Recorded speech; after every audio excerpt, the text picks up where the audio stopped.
it's fun to be with you this morning. Reverend Sue picks out our topics each week, and she picked this month A New Design for Living by Ernest Holmes. Fairly new book. It was one of the last ones he wrote while he was alive. Great, great book. And it's written in good old-fashioned English, so you can understand it real easy. So I encourage you to check it out in the bookstore. So I have a question for you. Does anybody feel like they're living in a rut? Anybody?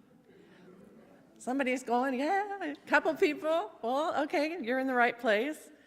But I bet there's some of you that are feeling like there's got to be more to this life experience than what I've had so far.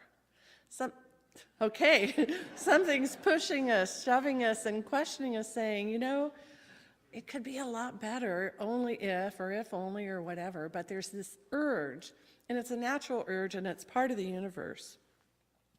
In this New Design for Living that Ernest Holmes wrote, he uses principles, spiritual mind principles, to talk about how to renew our life. Because no matter where you are in your age group, you can be renewed. You can be, as they say, born again, but renewed to your true potentiality that's always been there, laying and waiting for you to discover. And so there's two things I want to talk about. First is a willingness to let go, a willingness to cut yourself loose from those things, those habit patterns that you've been dragging along with you that don't serve you. And if you think about it for a minute, I bet you might catch a thread of that somewhere. What have I been dragging along with me that doesn't serve me? And the first thing in recreating a life or in embellishing life is to be willing to let go of that. So willingness is the first part. The second part is to enlarge your viewpoint of what your life can be. Enlarge your viewpoint. Now, I have seen the Heart Song Choir grow from a few people to this fantastic group with Mike and Baron on the drums and Phoebe and Judy and all of these people putting together such a marvelous expression of their love. And we do that in our life too, but we have to think bigger. Think bigger, think outside the box. Because you're the architect of your life. And if you didn't know that before, I'm here to tell you, you are the architect of your life. So nothing is standing in the way except your mind. And that's what we're here to focus on this morning. Expanding your dream, thinking bigger. Because things are not what they appear to be. And if you know that I love quantum physics, the unseen part of the universe, I just love that part because it's so juicy, because there's a lot going on here. It's called the field of potential, field of infinite possibilities. It's the field of the universe. It's one big energy field of which we are in, and we are energy moving in that field. So we have so much potential. Most of the time, we think we're in this box of a life, of a relationship, of a job, of reading, whatever. We're in this kind of box in life. And this morning, I encourage you to realize that you're really the architect, no one else. You aren't here because of something somebody said or did. You're here, especially this morning, because you wanted to be here, and hopefully glean a message that will help you on your way. So we're in here to discover ourselves. Now, I like the way Ernest Holmes put this. We are our own scientists, because scientists are always delving into stuff. They're always trying to figure things out.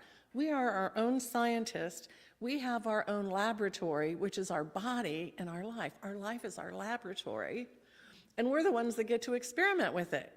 And I challenge you to experiment with it. Try this on for size and see, oh my God, it works. So you are the scientist, the laboratory, and the experiment all wrapped into one. Isn't that great? But it comes with a lot of responsibility. Because when we go, no. You know that feeling?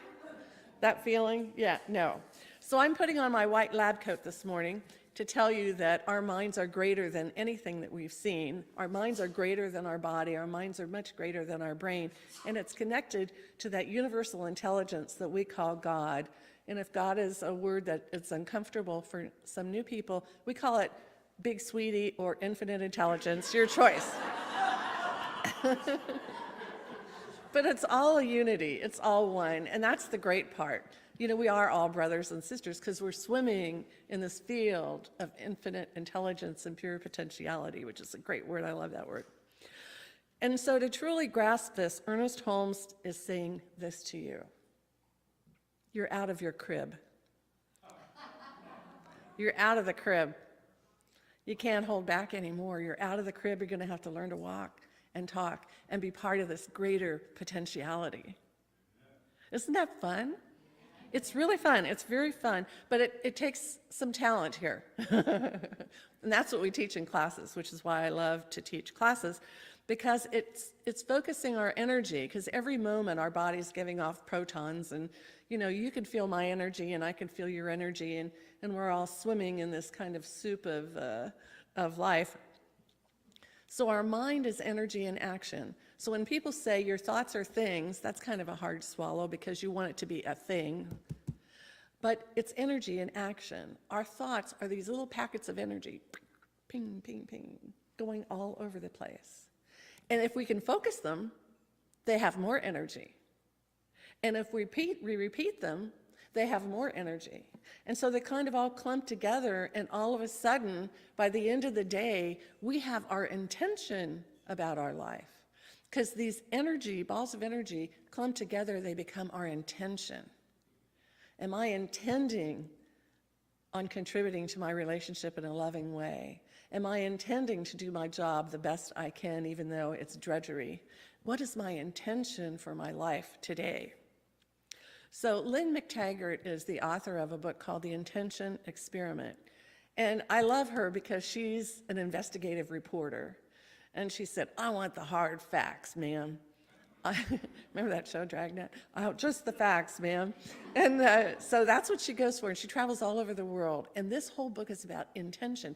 When people intend something, what happens? She studied all the results. She doesn't study, she looks at the facts of people who healed from terminal diseases. And what she found is that the people that instantaneously healed were ones that looked at their own attitude about this disease, and they shifted their whole psyche about it. And they decided to take charge. Karen and Sharon know that. They decided to be their own advocate and take charge of this. And they had spontaneous healings. It was their intention, their focused thought, their focused intention. So she has a website, if you're ever interested, Lynn McTaggart of The Intention Experiment. She invites you to participate because, our thoughts travel around the world as fast as the speed of light. And so you can participate in her intention experiments that are done all over the world. It's really quite fascinating. So our thoughts pick up energy as we focus them and as we repeat them. And so when we say, it's a crappy place to live, Redding, California. Okay, it's a crappy place. And all of a sudden we believe it, and yet, what a beautiful place to live. So there's all these things going on in our mind, and it's up to us to catch ourselves and go, oh, I've been repeating that a while. No wonder that kind of showed up in my life. And one way we try and help you with this is in Creative Thought Magazine. This is our little monthly magazine with affirmative prayers in it. And if you haven't used it, I really encourage you to. I carry one with me because when I forget, this is where I go. These affirmative prayers embed in you this type of thinking. Peace lives in me. I mean, who wouldn't want that for a day? I am calm, peaceful, and centered. I am always enough. My word in action. I consciously choose a good life. Who wouldn't want a prayer like that? I'm whole, perfect, and complete. I am positive spiritual growth. Forgiveness sets me free. Great little magazine. Helps you remember. Helps you embed those thoughts in mind that become your intention. And your intention then outpictures. So we can improve our health with this. We can improve relationships. We can improve our creativity. But guess what? We can improve the future with this. Because the result of this takes place in the future. The result of these intentions. That's how we create a future that works beautifully for us. So there's a couple things that are important in this, and the first one is to have a specific goal. Because if we just say, I want a great future, Spirit's like, okay, it could be anything. You know, my idea of great is different from your idea of great. So it's important to be specific. But it's also important, the way these prayers are written, is that we assume it already occurred. We assume it already happened, because that is emotion, that is an energy that can act. If we say, I want it to happen in the future is always evading us. So we have to talk about it happening today. Then we engage our senses, our smell, our feeling, our touch, our emotions, our sight. We look at beautiful things if we want to have a beautiful intention. And I was reading about this famous basketball player. He said before a game, he goes through 30 different plays from the time he's starting running down the court till he feels the ball, he sees the net, he sees people, he sees things. He goes through 30 different plays time and time and time again. And then guess what? Like any Olympic athlete, when the motion comes, it's natural. It's synchronous. It's symmetry. It just flows. Olympic athletes do this all the time. It's already happened in their mind 1,000 times. And so the universe supports that totally. So we've discussed the thoughts are things, but there's a couple of other factors that I want to bring in to you this morning. And sometimes it's fun to use props. So I walked in this morning and Sue said, oh, you have props. Yes, I have props. Yes, I do. And the first prop is faith, our faith. Our faith is a container. How much faith do we have? Is our level of faith full of sieves that wouldn't hold a cup of water? Is it really strong and sturdy? Is our faith practical? Good old Tupperware. Is our faith practical? So I invite you to think about your faith in this philosophy, your faith that Reading is a great place to live, your faith that you deserve a relationship filled with love. Is your faith strong or is your faith weak? Is it solid or porous?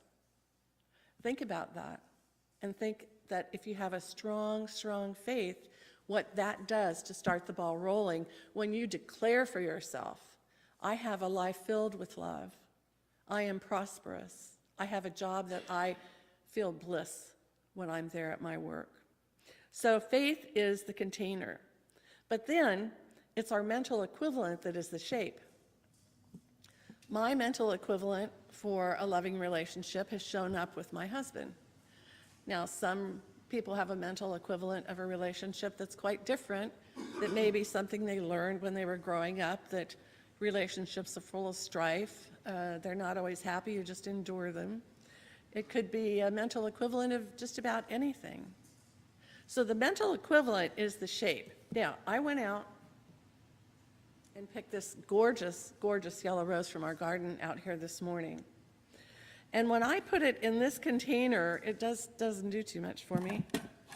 When I put it in this container, it doesn't do much for me. But when I put it in this container, it's exquisite. See the difference? Mental equivalent. The mental equivalent of what I think makes a rose look absolutely beautiful. Now, your house is full of mental equivalents of who you are. And I invite you to kind of snoop around. Snoop around and see which of these mental equivalents you really don't need anymore, and which ones make you feel exquisite. It's a really good thing to do, a really good thing.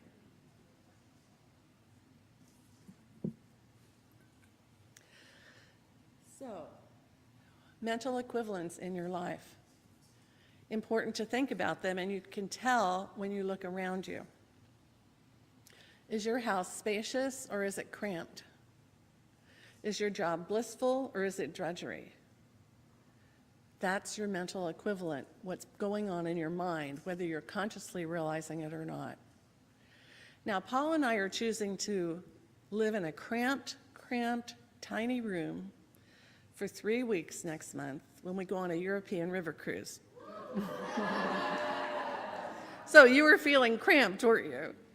European river cruise. Oh no, it's going to be awesome. It's going to be awesome.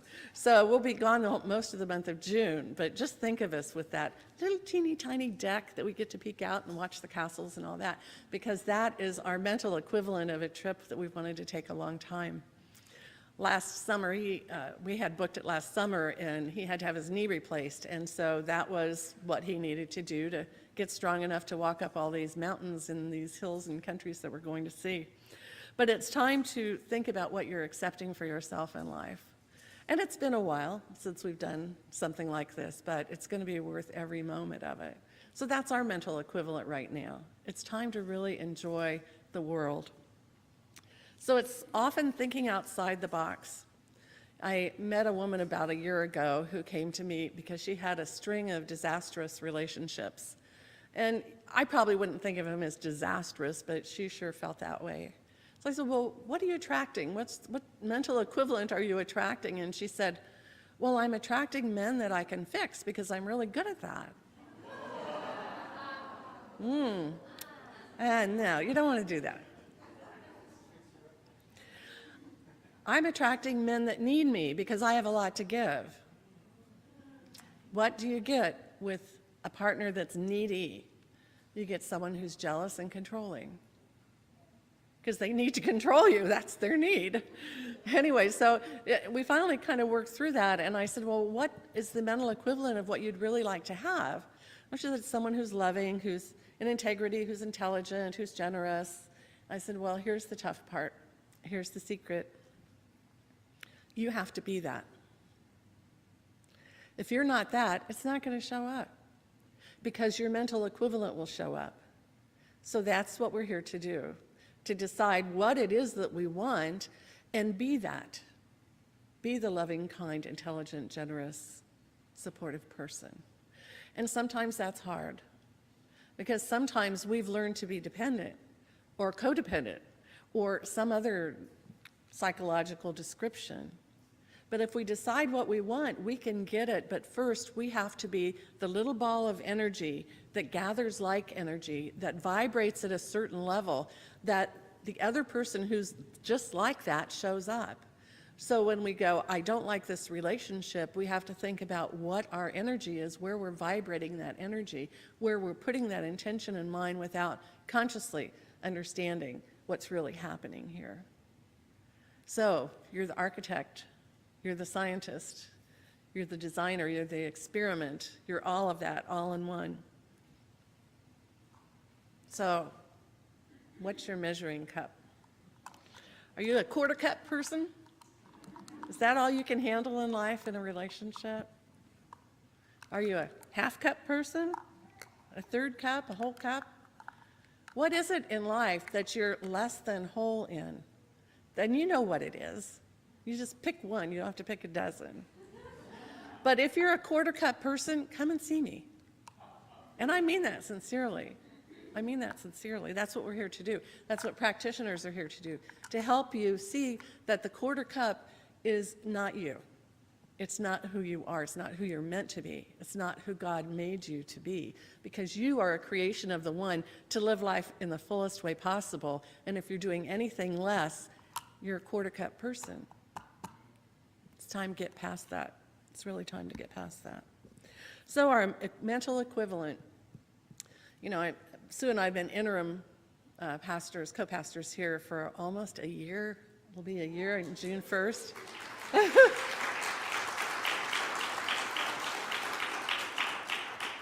And here's my clear desire for this center. We do not have to be barely adequately funded. We don't have to keep moving money from account to pay the bills. We've got the money, but we have to keep moving it around, taking it away from things we want to do to things we have to do. And I'm an exceptionally prosperous thinking person, and this has to be an exquisite center that can do what it wants with whatever money it takes to do that. And I'm inviting you to have that consciousness, not only for the center, but for you personally. Join us in this prayer of prosperity. There's enough. There's plenty in the world. Join us in doing that for your own life and knowing it for us, knowing it for the center, because this is your center. I made a a list of all the possible candidates of all, I've been tracking all our candidates who are going to vie for the position of pastor, and I made a list and I gave it 15 slots, and we've got 18 candidates, which is wonderful. When we hit 15, I went, oh, that's enough. And the universe said, oh, no. They kept coming. They kept coming. And it's really exciting. And we're doing telephone interviews with people, and we're trying to rank and screen. And thank God for this committee, because they are extremely dedicated. But we're watching every day, what is our mental equivalent? What are we putting out there? What is our mental equivalent? So we'll see when it shows up, because it will be your mental equivalent too. It's going to be all of us intersecting our desires and our knowing that will draw the mental equivalent of that to us. So I'm not worried, because most likely they're going to come and talk in June, and I'm going to be on this river somewhere. And I won't care, because I already will have known them through everything that we've done. So I know they're in good hands with you. So I'm inviting you to join us in this prosperity consciousness, because why not? I'm done with struggle. I worked 45 years, well, now 46, but it's time in all of our lives to show what can be done. If you haven't read our mission statement lately, it is, we are here to empower individuals to live an abundant, spirit-connected life through sacred service, community, and science of mind principles. And we look at that every month, because I see it on our newsletter, and that is what we're here to do. So I invite you to, in your own life, get out of debt, pay your bills on time, have more money to spend, have a fulfilling and prosperous life, and as you do, everyone around you does. And as everyone around you does, the center does naturally. So that's the big message today in designing a new way of living for yourself and the center. So we've talked about a few things, that there's this invisible reality behind everything that we call God, universal intelligence, big sweetie. And it's everything that has been and will be. It's all things seen and unseen. And our thoughts are the determining factors in our lives, because our thoughts are little balls of energy that may go out and just do nothing, but the more we focus on them, it creates this ball of intention, this energy of intention that draws like energy to it. So we are watching our mental equivalents. And if you don't know what they are, just look around you and you will see. You will see what your mental equivalent is of a vase or a flower, as an example for you today. There is nothing in the universe that is against us. God created each one of us for us, to support us in whatever we choose to do with this experiment of life. And so we watch our attitude, we watch what's going through our mind, we watch the things around us, and we just make corrections, like on a sailboat. I have a neighbor that sails on our little lake, and when he's going this way, he ends up at that part of the shore, but if he tacks just a little bit different, a little bit change in attitude, he ends up at another place across the lake. That's how it's done. A little bit every day, you'll find yourself in a whole new place. So I'd like to leave you with this reading from the last page of this book. And I am just a great Ernest Holmes fan, so I love the way he says this. A great adventure lies ahead of you. Discover within yourself that divine spark which may be fanned into a glowing flame. It will give you warmth and it will give you security. The light from it can certainly and surely guide you to the greatest experience any person can have, the experience of the presence of God, to whom and through and whose law all things are possible. So join me in an affirmative prayer for that.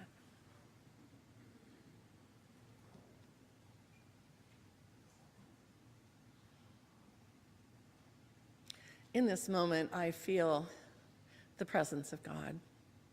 I feel it in the people next to me in this room. I feel it in your energy and your light, your smiles, your presence of peace. All of these are parts of this universal infinite intelligence. And this morning I accept for everyone here a reviewed and renewed life experience.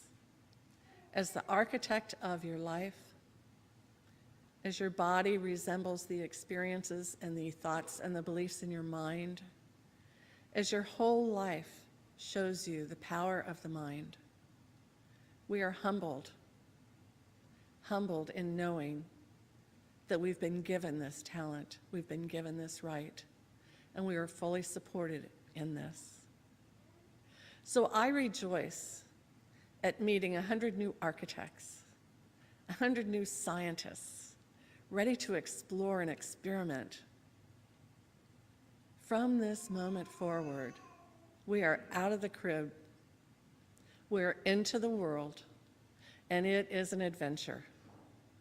We accept it with the full support of the universe behind us, in us and through us, and that is the truth, and so it is.